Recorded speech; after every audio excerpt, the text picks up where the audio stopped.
Subscribe करें हमारे YouTube channel साधना gold को और पाएं वीडियोस सबसे पहले। बेल आइकन दबाना ना भूलें। जो दूसरे की संपत्ति और दूसरे की माँ बेटी को छीन सकते हैं, बलात्कार करेंगे, हत्याएं करेंगे, जुआ खेलते हैं, क्या बाढ़े खल चहुओर जुआरा जुआ खेलते हैं। माँ नहीं मात पिता नहीं देवा, न वो माता को मानते हैं न पिता को मानते हैं। साधु की सेवा क्या करेंगे, वो साधुओं से अपनी सेवा कराते हैं।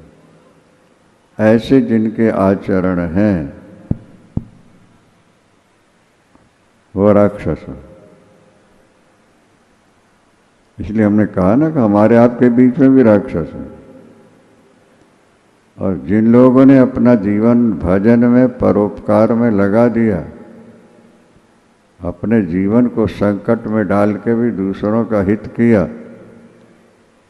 पर उपकार बचन मन काया,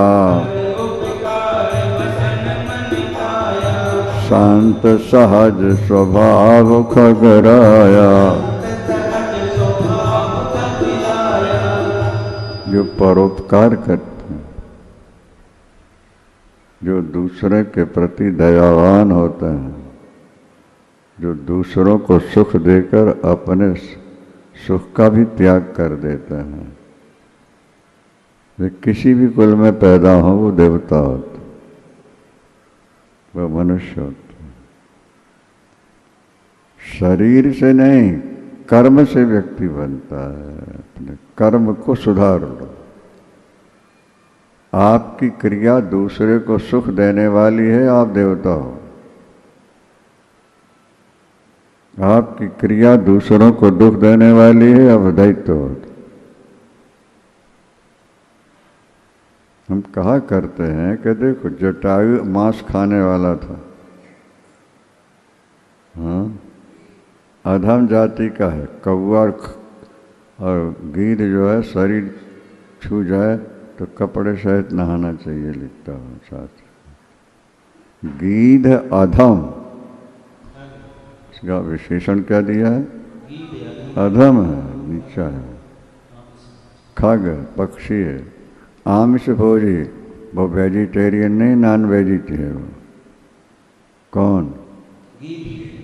जटायु गीध अधम खग आमिष भोजी, मांस ही खाता, दूसरी चीज तो खा ही नहीं सकता। लेकिन सीता जी की रक्षा के लिए प्राणों की बाजी लगा दी उसने। क्या परिणाम ये हुआ, जो सौभाग्य महाराज दशरथ को नहीं मिला वो जटायु को प्राप्त हो गया। बोलो गीध अधम खग आमिष भोजी, गति देनी जो जाचत जोगी। दशरथ जी की क्रिया भरत करेंगे और जटायु की क्रिया देखो, सौभाग्य देखो। और तेहि की क्रिया यथोचितो निज कर की नहीं राम। वाल्मीकि रामायण ने लिखा कि जलाने के बाद अपने जलांजलि दी जाती है सनातन में। तिलांजलि, जलांजलि नहा करके पिता, तो भगवान राम जटायु को पिता समझ के, और ये भी कह दिया भगवान राम ने, आपके पुत्र नहीं है, मेरे पिता नहीं है। आपके पुत्र नहीं है और मेरे पिता नहीं रहे। नाता बड़ा सुंदर है, मैं आपका पुत्र, आप मेरे पिता। कुछ दिन और जीवित रह जाइए, दिव्य देह इच्छा जीवन विधि मनाए मांग लीजिए। आपको जितना दिव्य शरीर चाहिए, जितनी लंबी आयु चाहिए, राम आपको दे सकते हैं। पर मेरे लिए कुछ दिन जीवित रह जाए। आपको पुत्र का सुख नहीं मिला, मैं पुत्र बन के आपके चरणों की सेवा करूं, आपको पुत्र का सुख मिल जाएगा। मेरे पिता छिन गए हैं, मैं सेवा करूं, मुझे पिता का सुख प्राप्त हो जाएगा। एक गीध को कह रहे हैं। क्यों? क्यों? क्योंकि परोपकार में प्राण त्याग रहा।